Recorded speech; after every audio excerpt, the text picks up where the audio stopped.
on our last Sunday with a full congregation in the sanctuary was March 15th of 2020.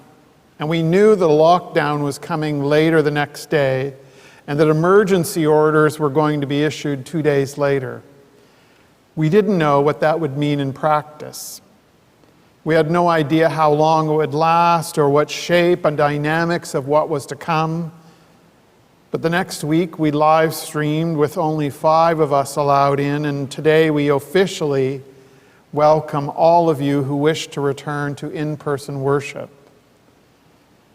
Given what has transpired over the last 19 months, I've been pondering this week what leadership looked like and looks like during the pandemic, and what it really means to be a servant. Scholars believe that this morning's story of James and John asking Jesus this huge favor, namely to be placed at the right and the left hand in his glory, was precipitated by the disciples' realization that Jesus was going to die and to die soon. He'd kind of been signaling to them for quite a while, but finally it sunk in, and they realized there was going to be a post-Jesus era in their lives.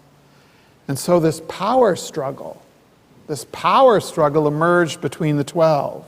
Who would sit at Jesus' right? Who would sit at Jesus' left in glory? In other words, who was going to take on the leadership of the 12 after Jesus' death? And as you heard in the text, when the 10 who had not been included in the discussion found out what James and John were up to, they were ticked. My memories from those first weeks after the lockdown are the resilience of Russ and Michael to continue broadcasting our service of worship without hesitation. And ironically, he's our soloist this morning, but I remember calling John just to see, are you willing to come in and sing? And to my amazement, he quickly said yes. And David Ray hosted Coffee and Conversation for that first year, on many occasions, I think, from his trailer. And those are just a few examples of the servant leadership which emerged here at Emmanuel in the early days of the pandemic. And we can't forget all of those nurses, doctors, allied health professionals who worked many, many extra shifts. And in long-term care as well, I'm sure, and other places. And so many of them went for a full year without taking any vacation time. And then we had that effort that seemed unimaginable at the beginning of vaccinating everyone who was eligible. People came out of retirement to help. Many volunteered extra time, and incredibly, we vaccinated people in a fashion that we have never vaccinated people in Canada before. And then the people who run our grocery stores and our drugstores who kept coming into work, despite the fact that they had a much higher risk at the beginning. And in those early days, we had no idea of what danger there was in the virus. And that was servant leadership. There is currently a monster power struggle going on in the Rogers Corporation, which may be your cable or TV or phone provider. The current chairman, Edward Rogers, lost an attempt to fire most of the senior executives of the company and put his own preferred candidate in place. And it would appear that his mother, his sister, and the board of directors voted down Edward's idea, in which I think must have been a very entertaining board of directors meeting. And they kind of have left Edward out here hanging on the clothesline. The disciples were strangely engaged in this good old-fashioned power struggle, which Jesus quickly put to a stop. In reflecting on servant leadership in the last 19 months, it seems to me we haven't been well served by politicians who try to put spin on both the good and the bad news, on difficult decisions, and on creating a path forward. Now, I know that spin is kind of the bread and butter of politicians' life. It's how they're shaped, but I don't think it proved to be the kind of servant leadership that this pandemic called out. And equally, extreme optimism doesn't seem to have given us good service. And most definitely, those in leadership who denied and continue to deny the nature of the pandemic have really not exercised the kind of servant leadership which these days required. In reflection, it would seem those who have exploited the crisis to open up old wounds and divisions, they have not given us the leadership of a servant that Jesus called from the disciples. My sense is from the beginning that what we wanted was leadership that would pull us together, would draw us in common cause, not to look at the right and the left hand of where we would sit in glory, not to engage in power struggles, but to lead us with a mission that we're all in this together and we'll all emerge from it together. It may change as I get more distance from this time, but for the moment in reflection, I would say that humility and honesty have been shown to be critical elements of servant leadership in the pandemic. I don't know about you, but I was a fan of Perry Mason. And for some reason, I still remember, and I love that moment when the court clerk swore in a witness, hand on the Bible, do you promise to tell the truth, the whole truth, nothing but the truth, so help you God?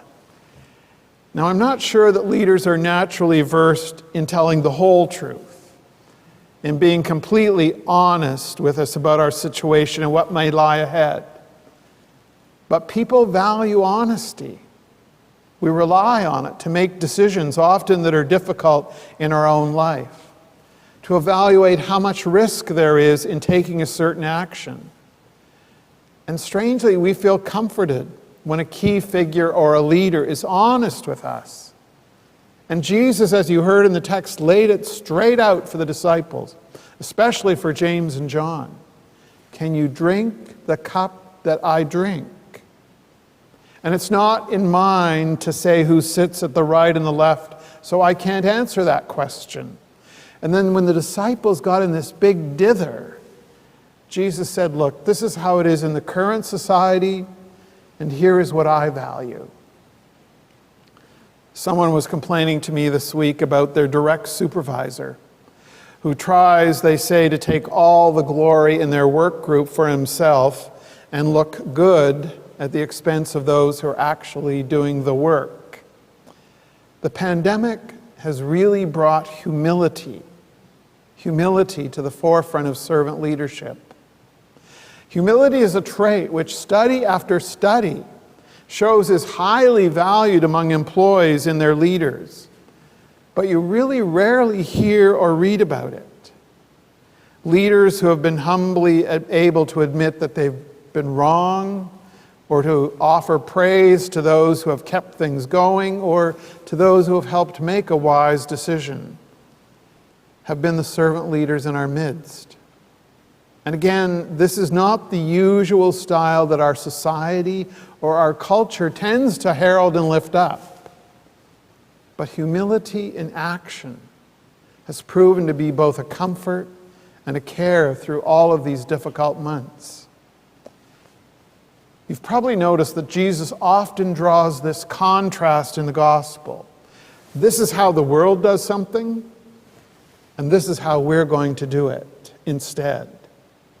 And again, in his honest discussion with the disciples, he points out that the Gentile leadership always lords it over everyone. But he says, we're going to take a different path. Whoever wishes to be great among you must be your servant. And there you have it. The way of leading, the world has a way of leading, but we're not going to follow that path. for us, for those who choose to follow Jesus. Jesus says servant leadership will be the way that we go forward, always. We've seen it historically in the past through crisis that all too often, the things that we learn, the lessons that we gain from the crisis, and that it sought to teach us, simply kind of vanish. And we quickly revert to the ways that we had prior to the crisis. So I'm intrigued by what's going on in the US, which one economist has called a general strike. Something like 7 million very employable Americans are sitting on the sidelines while jobs go unfilled. And the best guess among the economists is that people are waiting until they see higher pay, better benefits, better working conditions being offered and becoming a norm. Jesus was always doing a 180 on the norms of the society, which is why I think he attracted people throughout the centuries. What is he calling us to change, to reinvent, to follow, as we slowly begin to emerge from this pandemic? I think the key will be in the learning once again what it means to live out the wisdom that he offered the disciples. Whoever wishes to become great among you must be your servant. May God be our guide. Thanks be to God. Amen.